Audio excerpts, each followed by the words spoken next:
It's a 6-syllable word that is crushing it in headlines, and that is completely counterintuitive if you ask me. I just dropped a hint. I'll show it to you in just a second. I'm John Benson, and this is Sales Copy Secrets.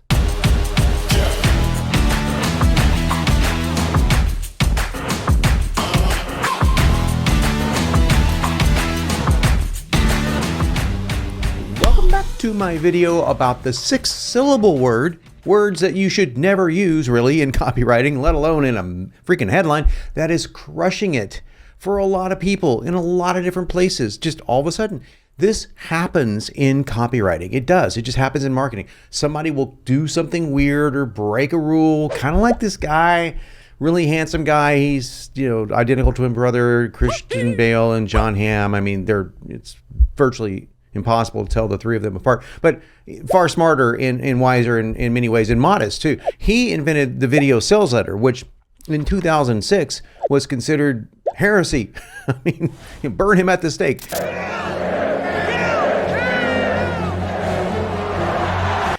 Making someone watch an entire sales page rather than read one. Well, it worked out fairly well for everybody, and other folks have done this. I'm certainly not the first, not going to be the last.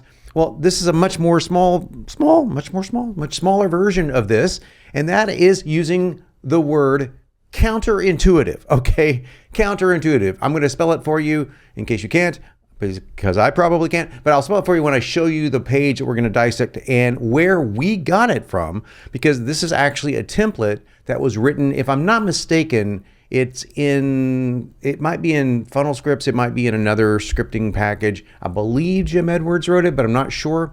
Whoever wrote it, it's something that's been sticking in the craw of a lot of marketers in the best possible way, meaning it's been giving them a lot of results. This stuff happens, and I want to show it to you. I want to break down how we used it at one of the companies that I write for called Andre Institute, where it originally came from. And this is really interesting because it didn't come from the world of copywriting. At least I don't think it did. I'll show you where I think it came from. And number three, how a couple of guys are using it to rake in probably millions a month, something like that. But they changed the word. And I did, to be honest with you, I changed the word too. I like the word better than the word counterintuitive, but it's still a 5-syllable word. So, hey, there's some syllable mania going on here. Let's dive into the training right now. But before, just freaking teasing you, man. Are you a copywriter? Are you looking for copywriting tips, tactics, or techniques? Are you a marketer looking to sell stuff more online? God, I got through that all really fast. It got through all those words that the algorithm loves. Well, this training is for you. I can guarantee it.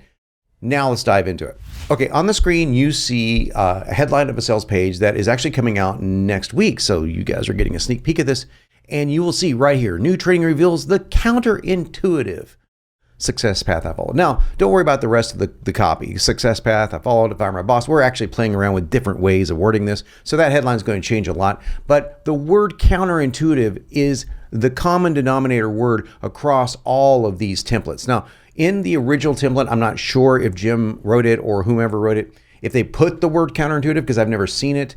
I just wrote it from another guy's template inside our company who was modeling another guy's template in a totally different company in a totally different world. It just kind of goes like that. So we're trying to tap into the success of this page, but I want to show you a couple other things. I'll dissect this page in full in another video, but a couple other things other than the word counterintuitive that is causing people to stop and read this page. Now, right here, it's kind of weird. You should see this on the very right-hand side.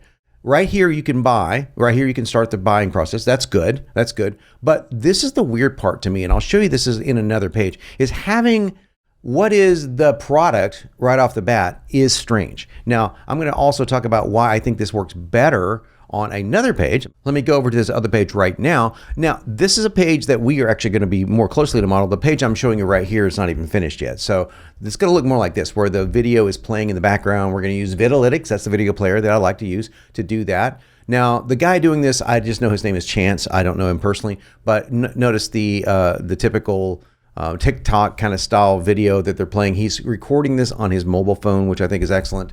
And that's going to give him, I think, that raw feel. But he uses the phrase unconventional shortcut, which I think is also. Now, I broke this page down in my previous video. If you didn't see it, look below. But we're talking about this, and I want to show you how we're using it in our particular sales page. So in our sales page, it's new training reveals a counterintuitive success path.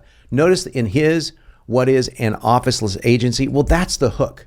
This is the hook. So we're going to change ours because I wanted to, and it's a long story of why that didn't happen. But originally I wrote it this way with the hook in the freaking headline, the very first headline. That's the reason this works, because it doesn't immediately say what the offer name is. It doesn't sound like an offer. It sounds like a hook. Ours sounds more like an offer or more like a class. So we're going to probably be changing that to what is the hook, which I won't even go into until the page is live. But nonetheless, we got a good hook. Okay. You might be able to figure it out if you read this page carefully. But nonetheless, this word is not supposed to work in a headline.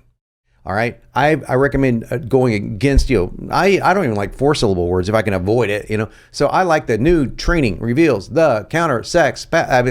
I said sex path. It's success path. Look where my brain is. All right. But notice that all the words are 1 or 2 syllables.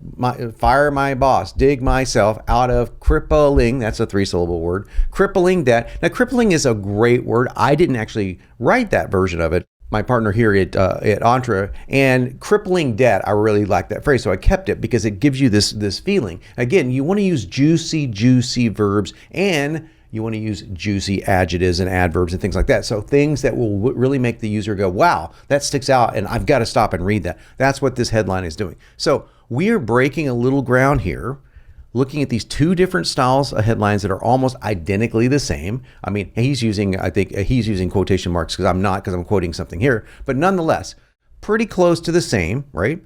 But his, to be honest with you, is not as compliant as ours is. We are much more concerned because of the size of the business of being compliant. We can talk about what one person did versus what other people are doing.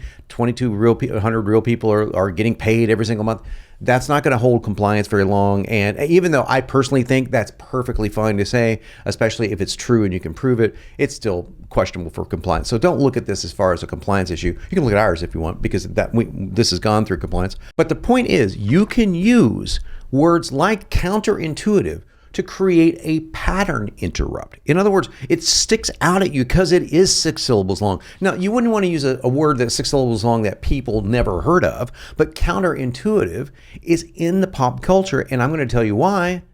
I think it's this. So what I did is I went in here and I Googled counterintuitive approach to, and look at all the stuff that came up. But what also came up is a great book, The Subtle Art of Not Giving an F. All right. I would love to say the word here because I say it all the time, but it's a family-friendly show.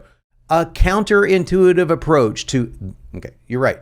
This is where I think it came from. So I think that stuck in the guy's craw that wrote this in the best possible way. It's the second time I've used that idiom. That's really strange. I usually don't repeat those, but nonetheless, I'm just in a weird mood today. So I think it kind of stuck in his brain, I don't know, his craw.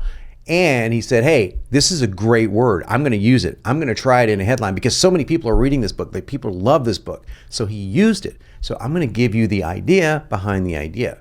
What you should do for your headlines is look at the most popular books in the world related to this field. Now, bear in mind, this guy is talking about living the good life, i.e., kind of business, entrepreneurial kind of stuff, as well as other stuff. Okay. So that's a great, similar business structure, right? It's not a business book necessarily, but if you look at, you say you're writing in finance and you look at the top financial books in the world and you look at their titles and subtitles, you should grab your headlines from there because they work. You're welcome. That's what I'm here for. All right, this is a super down and dirty quick video. I hope that you like this. Again, check out this page when it goes live. I'll put a link to it below. Maybe not in this video, but another video, because I'll dissect it once we crush it so I can say, hey, I guarantee you it crushed it, and break down all the stuff that I'm doing. And also, you might want to watch the next video because it's going into a really cool trick for sales pages where it doesn't look like a sales page. It is like a sales page in disguise. I'm going to show it to you and how it earned us over $20 million.